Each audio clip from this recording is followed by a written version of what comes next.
Die, dork disc, die. Tore my glove.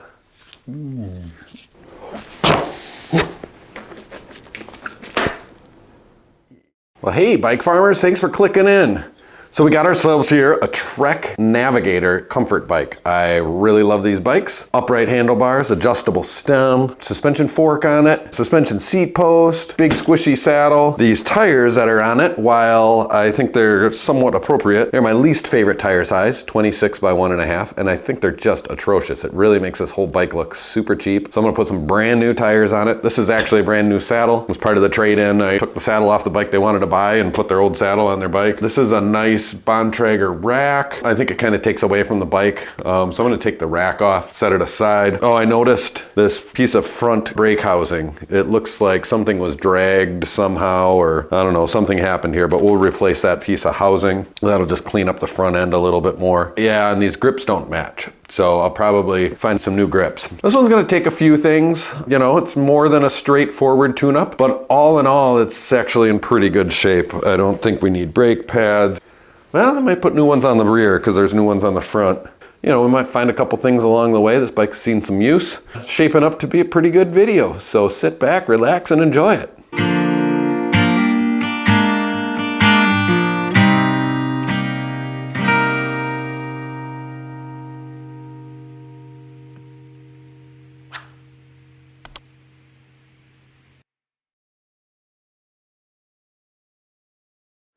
Well, I think, per the usual, we're just gonna pop these wheels off and set them aside to get started.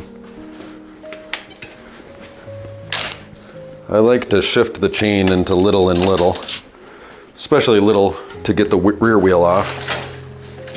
And that's just a good way to start. Quick disconnect of the brakes and just pop the wheel off. And then while we're thinking of it, let's get this rack off. So this stay, looks like the bolt backed itself out. Other than that, I think it's all 4mm bolts. I have an electric screwdriver here that usually has enough torque to do this sort of thing. Yes, sirree. Makes pretty quick work of it. Oh, I spoke too soon. Until you get a tough one. Yeah, this one's a little stickier. Might have been cross-threaded at some point. Don't know. It's coming out okay now. We're probably okay. Maybe just a little bit tweaked a little. One of my favorite tricks is pushing this rear derailleur in, popping this rear loop out, and just lubing this cable here.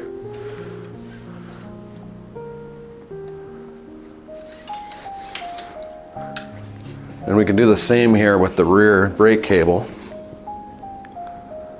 while we have the stuff going.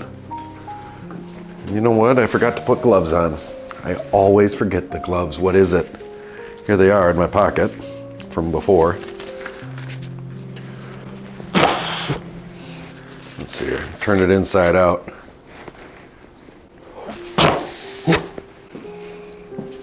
All right.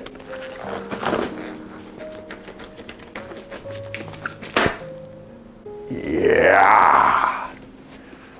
So we've got that rear shift cable loose back there, so we can get at this bit of housing. Okay.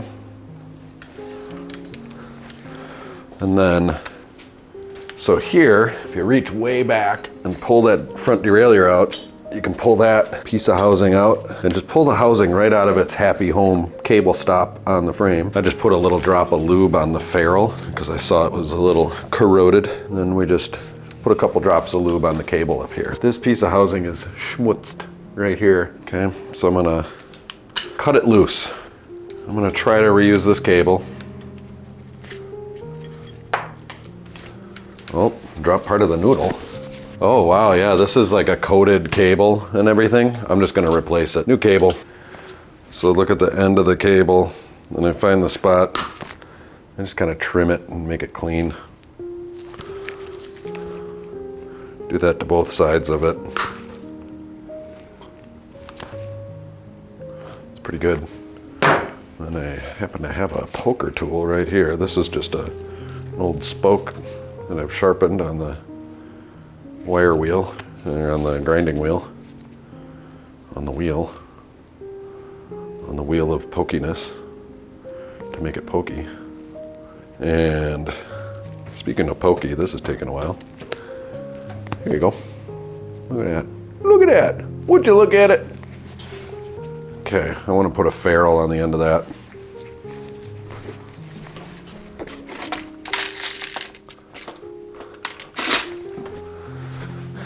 Yeah, so I got my little, can I point to it? Yeah, right there. I got my boxes full of bits. I got really lucky when I opened the shop that there was a big shop in Madison that was closing down, and I bought, I don't know, 7 of those things filled with little bits, and then I consolidated them all and weeded all the garbage out of them. I mean, it took forever, but it was just, I mean, so lucky to have that when I was first getting this shop started, because it takes forever to put something like that together, you know? I mean, that's just bikes and bikes and bikes worth of stuff.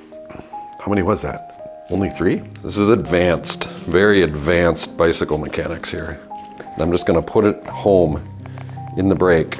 Getting pretty close to time to spray this frame down and polish it, but these water bottle screws are really rusted out. We're gonna clean them up on the wire wheel. And then we'll come back and spray this bike down and wipe the bike down. I don't know who the commenter was that told me about these engineer screw pliers. He said, just Google it, which I loved that, instead of posting a link or whatever, because it's like, I can totally Google that. Like, you guys ask me so many questions in the comments that you can just Google. It's like, just Google it. But anyway, these pliers have like little grooves and like, I don't know if you can see it, but they grab onto screws and it makes this so much easier.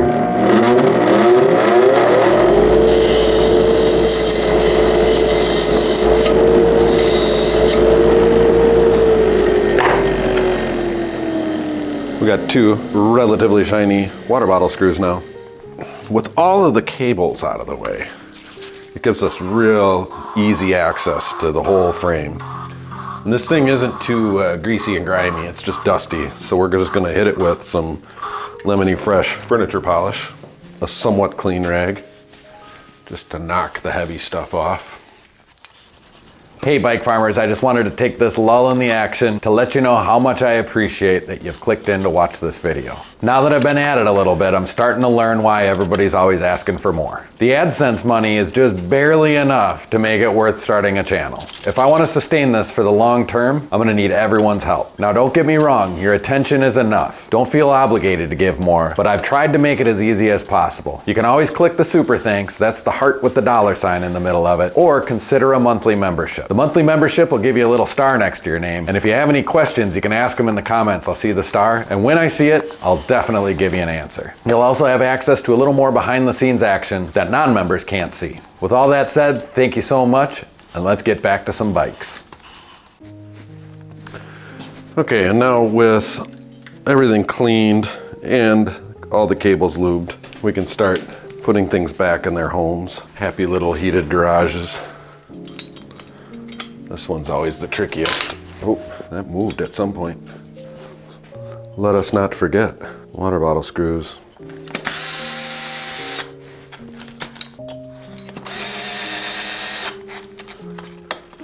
Something else that I noticed here is this parking sticker from an apartment building. I just heat them up. I find that a torch is often the fastest way. I have a heat gun too. Just warm it up a little bit and it comes off a little bit better. And sometimes you can use a fingernail or something to get underneath it, but just using a tire lever, something that isn't going to scratch the paint, helps pretty good usually too. Some are better than others. Then I always have some goof off on hand to clean up the mess afterwards. This one doesn't look too bad at all. Sometimes it really needs to be scrubbed. Goof off also gets paint transferred. Like if this bike had been up against anything and picked up paint from other bikes or poles that it was locked up against or anything like that, you'll see that on a lot of bikes. Goof off will take that right off.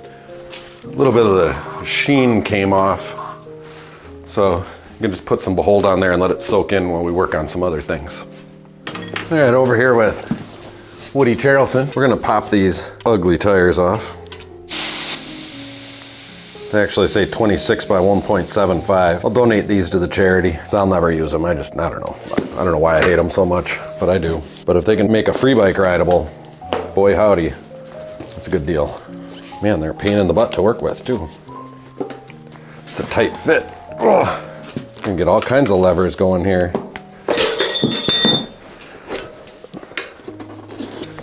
Did you see that technique? What did I do there? 3 levers and I pushed them all down at once. I don't know. I do things without even thinking about it sometimes. It just works out.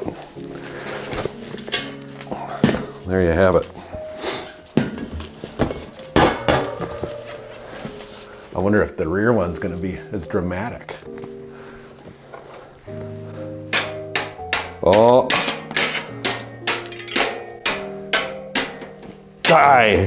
Die, dork disc, die. Gonna have to put a new dark disc on here. It's a spoke protector, people, and it's important on a bike like this because it's going to be put in a bike rack, and then the bike next to it's going to bump the rear derailleur and bend the hanger, and then they're going to take off and find the next hill and crank all the way into the lowest gear and go slamming up the hill and throw that chain into the spokes and rip approximately 6 of the spokes off the drive side of the rear wheel, and then, you know, just want their wheel trued and find out that the best option is just to replace the rear wheel with a $120 rear wheel plus $8 or $80 in labor, or whatever the bike shops in the city are going to be charging them, and a $200 mistake. Or we could just replace the $10 spoke protector, you know? Why aren't you listening to me? Why does everybody hate spoke protectors so much? Oh, it's just because they turn yellow and break? Is that it? Is that it? Okay, everybody, relax. Relax, it's okay. It's okay.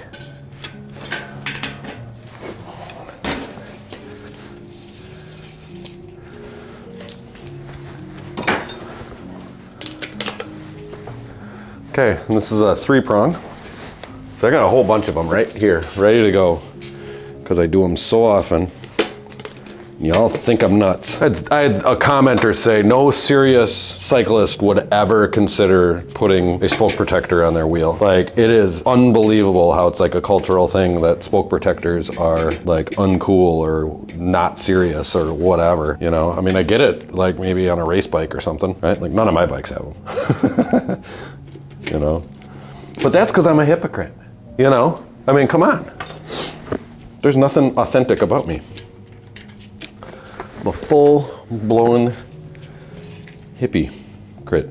Now, the real reason is because I know when my bike is out of tune, and I know when it's going to overshift, and I know those things. Most people don't. Most serious cyclists don't. They're not mechanically inclined and don't really understand how the bike works. They know how to ride it. They know how to enjoy themselves. All of that's fine. They don't have to be. They don't have to be because we have spoke protectors for them. Rant over for this video, and I'll continue ranting on every video. Maybe make it a little bit cleaner, huh? It would have been a good time to maybe clean that up a little bit, but not really that necessary. So, okay, I'm gonna do these wheels without the tires on, and then we'll put tires on the wheels afterwards. I have about 4 squirts left in this bottle of Dawn Power Wash. So I give the rim a couple of squirts, and I give the hub a couple of squirts. And I probably could have gotten away with just using the Behold furniture polish. And it doesn't have to be Behold. It can be whatever generic furniture polish. It's just really good bike polish. We used Pledge forever at Budget Bicycle Center, where I learned how to do all this nonsense. And that was just because it was available at Sam's Club. Costco doesn't have straight up furniture polish. They have Pledge cleaning products, but that stuff doesn't work as good. So I just go to the grocery store and buy the generic stuff. But anyway, Dawn Power Wash works really well for cleaning all things bike. I think when you're doing this kind of stuff, when you just spray it on and wipe it off. And you don't need to rinse it, and you know, unless you're licking it and you don't want soapy taste in your mouth like your dishes. So, yeah, you can save yourself from making that comment. that I hear all the time. I go through with this semi-damp rag and I wipe each spoke. I don't really worry about any kind of residue being on these rims or anything like that. You know, cleaning the rims a lot of times makes them howl, makes the brakes howl. And then you got to go through with some emery cloth and rough them up again. These wheels have machined sidewalls, which is pretty nice. Nice little added touch. These Navigators are nice bikes. That's what we can talk about, the Navigator. I got a helpful comment the other day saying, why don't you talk more about what you know about the history of the bikes or the brands or, you know, that kind of thing. And I mention stuff periodically, but the Navigator originally was, like, I think in the later years of Gary Fisher being a Trek brand, and the Navigator series of bikes where there were Gary Fisher Navigators, and it was a series of comfort bikes. And then when Trek dropped the Gary Fisher brand, stopped licensing that brand, they took over that. The Navigator was their line of comfort bikes, 26-inch comfort bikes. Now, and that competed with the giant Sedonas that I sold here, and they're great. They're one of my best-selling categories for sure. They're wonderful general purpose slow bikes. I love them. So that's what's up. And there's usually, you know, the Trek Navigator 100, 200. This is a Navigator 300, which would explain double-walled, machine-walled rims. You know, this has nicer components on it. Yeah, it's got a Dior rear derailleur, so this would have been the most expensive comfort bike, Trek comfort bike. So this is one of the nicer ones, most definitely.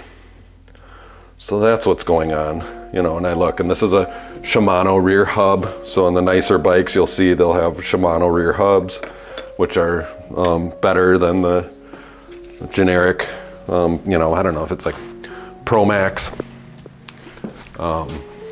Sanshin, you know, they're still decent quality hubs on the low end bikes, but they're not Shimano quality. A little more expensive. And all of that is kind of, you know, this is all 20 years ago, right? Now, all the comfort bikes are 700C, which is fine because they're putting big plump tires on them, and with disc brakes you can get away with a lot more of that kind of thing. A lot more options have opened up since disc brakes have come about, and they've adjusted the geometry of the bikes where they're not just straight up hybrids or, you know, these comfort mountain bikes. And they really have them dialed in. The Trek Verbs or the giant Cypresses are really great comfort bikes. I really, really like them. So this wheel is done, and it's cleaned up and touched up and ready to roll. We'll do the same thing to the front wheel.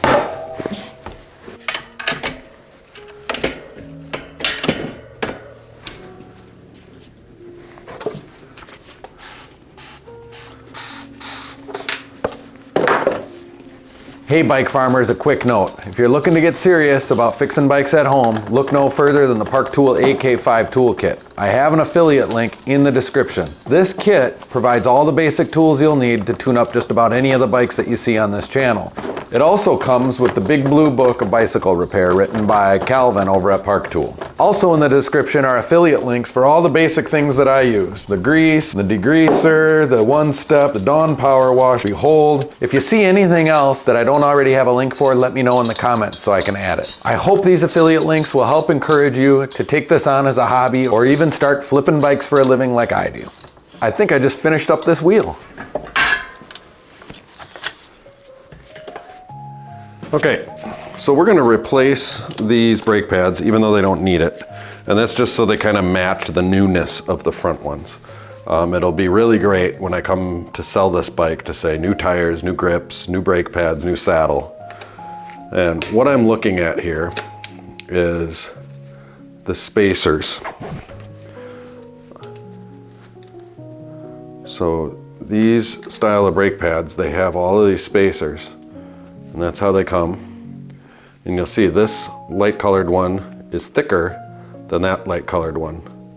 So you either have the thin one on the inside or the thick one on the inside. So however these come off, the new pad will go on, and they always come with a thicker one. That's more common.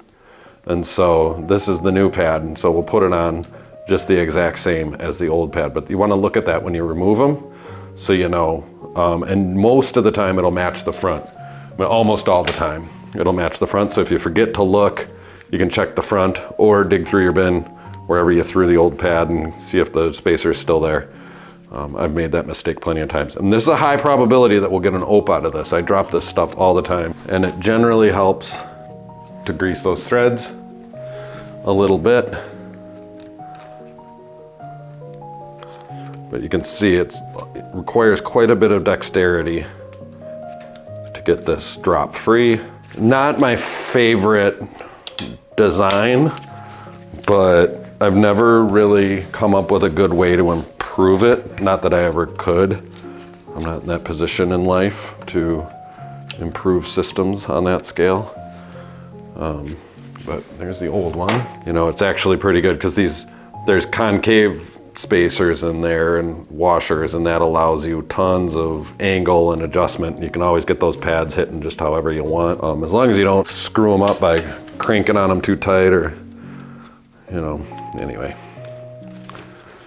Hopefully somebody learned something there. I was shocked. I had a guy working for me for many, many years, and one day I showed him that and it blew his mind. He's like, oh my God, I never knew there was that adjustment, you know, because if you have the wrong spacers in, the brakes are gonna be flared way out or in real skinny. And he was like, oh my, that makes so much sense now. And I was like, oh, sorry, I never showed you that before, you know. Bike mechanics, usually, I mean, he was really good at figuring stuff out on his own. He's a very smart guy. And I was just surprised he never picked up on that. I mean, there's a million things that I mean, I can't think of any off the top of my head now, but through the years, I've picked up on a lot of stuff, and I've had people show me things, and I'm like, oh my God, how did I not know? There's all sorts of little hacks, tricks and tips and hacks and whatever. Here's a spot we can hit with the wire brush.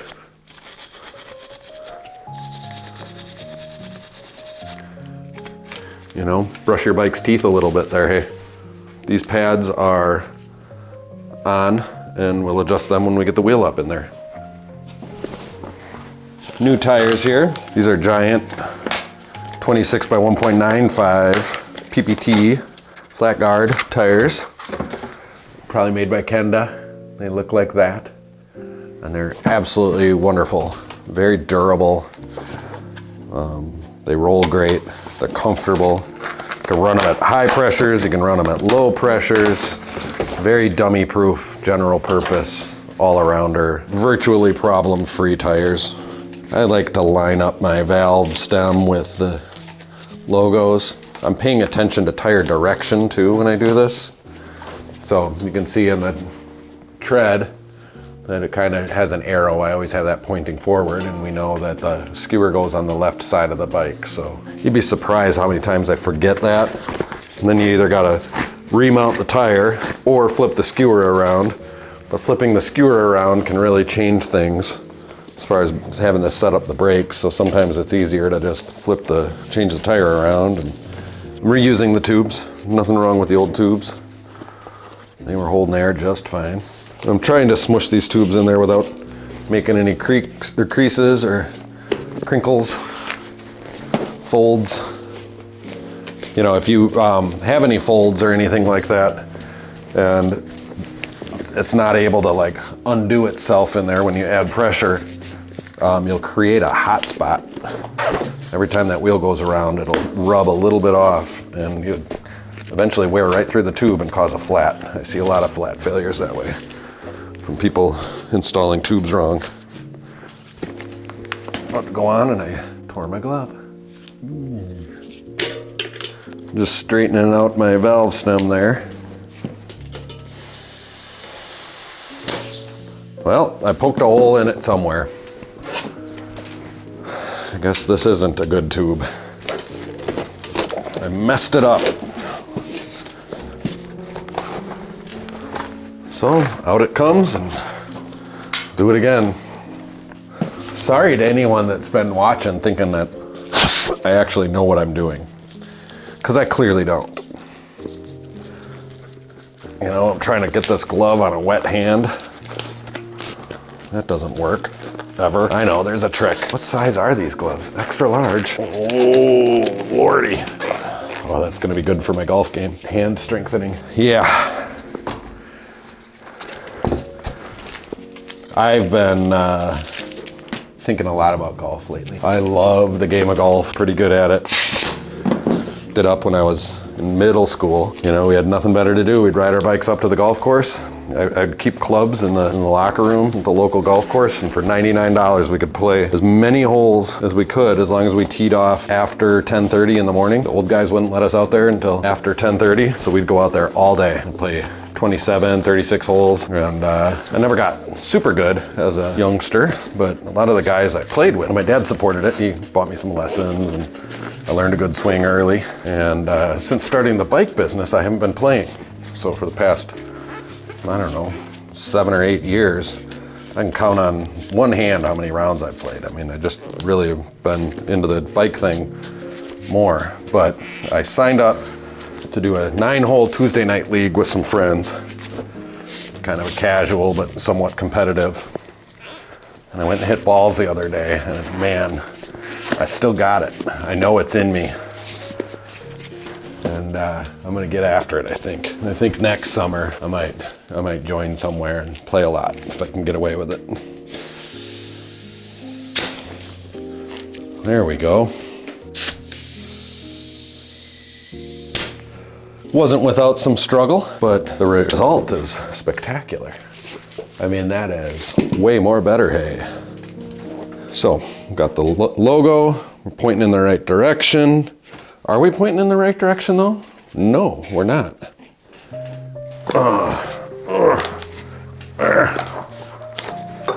They're not the easiest tires to install.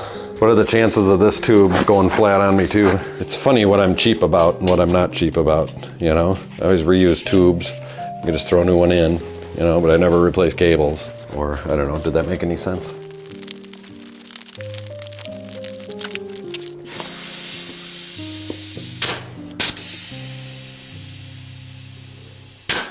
Very nice. 2 thumbs up. Okay, we're gonna turn this thing back into a bicycle.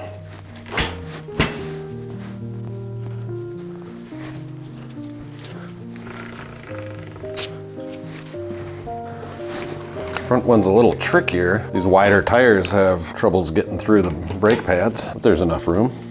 Okay, let's set these brake pads up. So I always use a 3-way, 5mm, and if you disconnect your linear spring there, then you're not fighting anything. I put the pad flush with the rim. Somebody said you can take like a cut credit card and put it on the back part of that to set toe. Should we try something like that?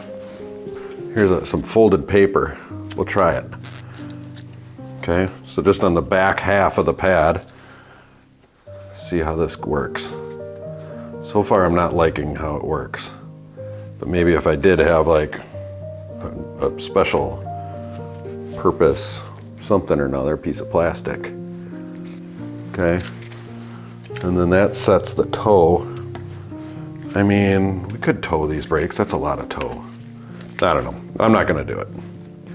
We'll see. If they're howling, we'll come back and tow the brakes. So towing the brakes is when the front hits before the rear, and it prevents, well, it helps prevent squealing.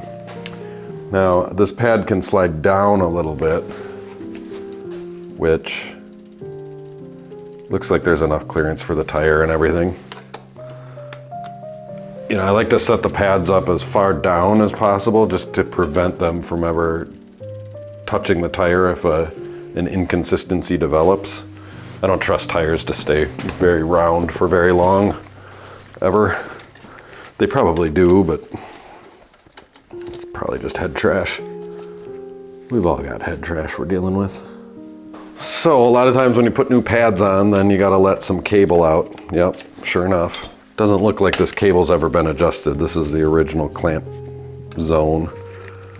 So these pads just are a little bit thicker than the old ones. Okay, and that was just a wild guess. and it is pretty close.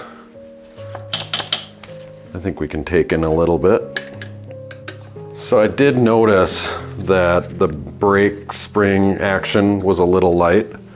So what I'm doing is undoing these, and you can just kind of bend the springs out to add some tension.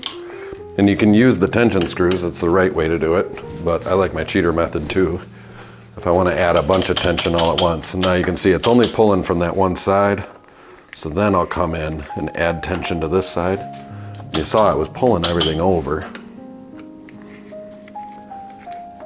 You want to do this after you lube the pivots, which we've already done. I don't remember talking about it, but I remember doing it. Hopefully I did it on camera. Okay, so now you see it's pretty even, but maybe a little too much on this side. And you just need to, I mean, it's a quarter turn at a time. And there's going to be a natural drift over time too. So we just set them as good as we can for now. I just saw a couple spots that looked a little dry, wanted some lube, so I dropped some in there quick.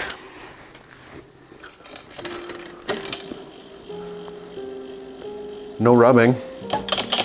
Oh, it sounded like it wanted to, yeah. Sounds like they want to howl. We'll see about that. So we loosened this cable to replace that housing before, and we'll just set this back where it wants to be. Wild guess. Not enough. Man, new cable and housing sure does make things feel good, doesn't it? So I'm squeezing as hard as I can there, and it moved a little too much. Make a quick adjustment. Okay, so the brake is really tight, and I'm just gonna squeeze the lever. I have the anchor bolt not completely anchored.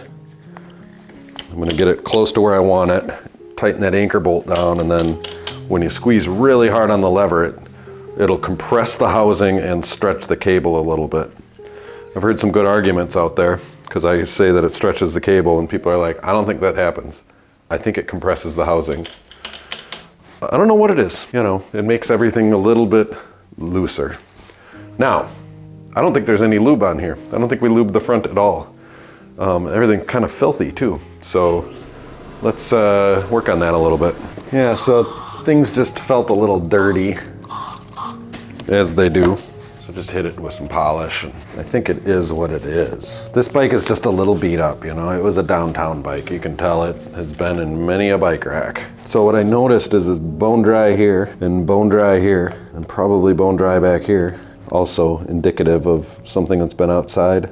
Clip that cable. Fancy Pants Park Tool cable end crimper. Does a perfect job every time, 60% of the time. What's that saying? We'll add some tension over here. It's like playing Twister with the bike.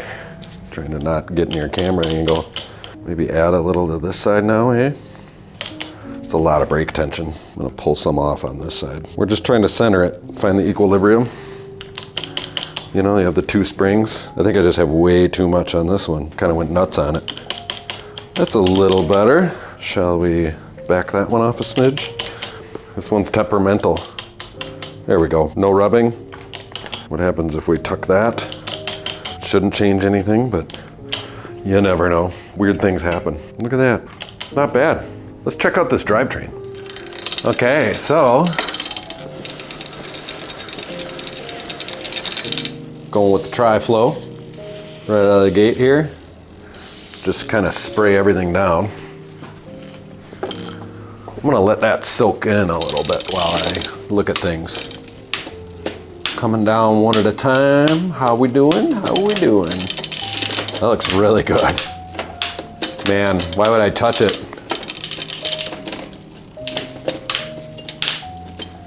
You know?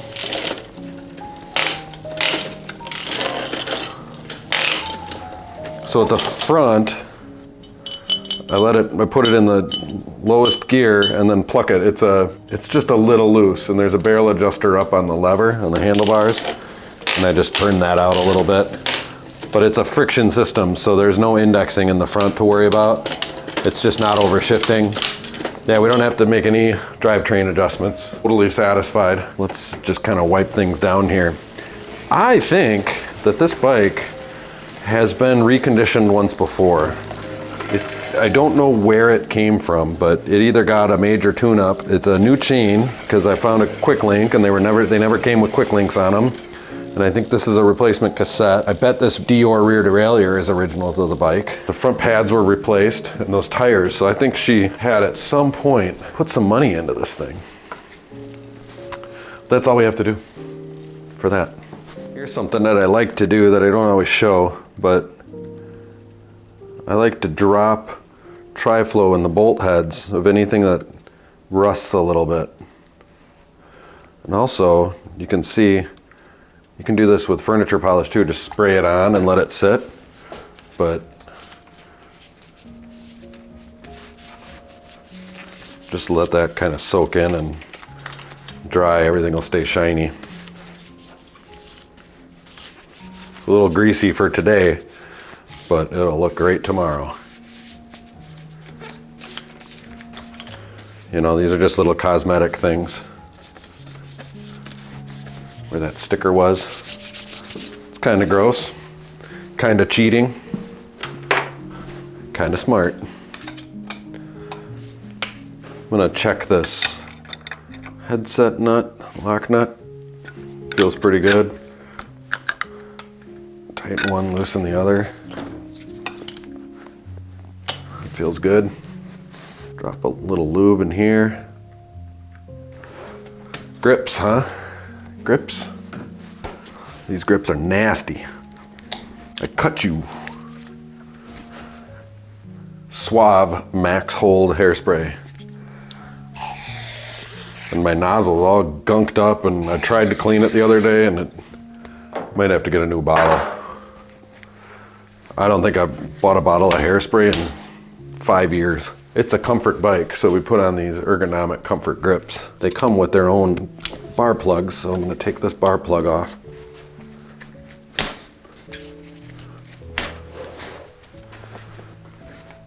But those grips will dry.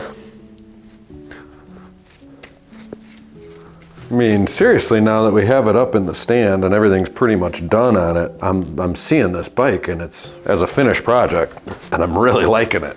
It really turned out great. I think getting that rack off of there and these tires really made a difference, at least to my eyes. I think that looks way more better, hey. Bike, I think we have a completed bike here. Like I said, it turned out great. It really polished up well. I think the new tires, new saddle, new grips, new brake pads, it really makes a big difference to do those few things. You know, I guess if you're doing this at home or flipping bikes at home, you can buy all these parts or something similar, you know, from Amazon, probably pretty cheap. I caught a video, some other guy who was doing a similar thing, who said that, you know, doing all those things, he had like 80 bucks in on this bike that I would sell on my floor for like 350 bucks. So this one, I might be at $399 on it. It's a higher end comfort bike, all these new parts. Mechanically, it's flawless. And somebody else had been through this thing once before. So you may have heard me talk in other videos about, you know, it's that first tune-up. You buy a new bike and you need that first tune-up is like a break-in tune-up. The second one is after that has kind of had time to like maybe wear out a chain or a cable or brake pads or something like that, maybe put some new tires. And that second tune-up really sets the bike up for longevity. After that, it's basically just replacing parts and, you know, some basic maintenance, you know, lube and that kind of thing. And eventually you'll wear out hubs and that sort of deal, but it takes a while to do that. But after that second tune-up, and this bike feels like it's had 2 tune-ups before. It was really a nice bike to work on. If you've watched this far, thank you so much. That's more than I'd ever expect out of anyone to watch these videos to the end. And I really, truly appreciate it. And the algorithm does too. It's the best thing you can do to support this channel. It does help to click that like button and subscribe if you haven't. That would definitely help me keep things going. If you want to do a little bit more, the quickest, surest way is a super thanks. I love it. Every time a video drops, I get a few super thanks. It makes me feel really good. It makes me feel like it was worth it. It makes me feel like I'm actually getting paid for my work. I love that. And if you just like the channel and want the videos to keep coming, consider a sustaining membership. You can sign up right through YouTube with the memberships. Gives you some behind the scenes access. I post little nuggets here and there of my life and my cats and, you know, fun things that I'm doing here and there, but mostly it's just, you know, supporting the channel with a monthly membership subscription. So all of it helps, all of it's needed. I can't do this for free. I'm not independently wealthy. I depend on this money to feed my family. So really, truly appreciate it. Thank you so much for watching. If you want to do something for yourself, you click that notification bell so you and your bike can stay tuned.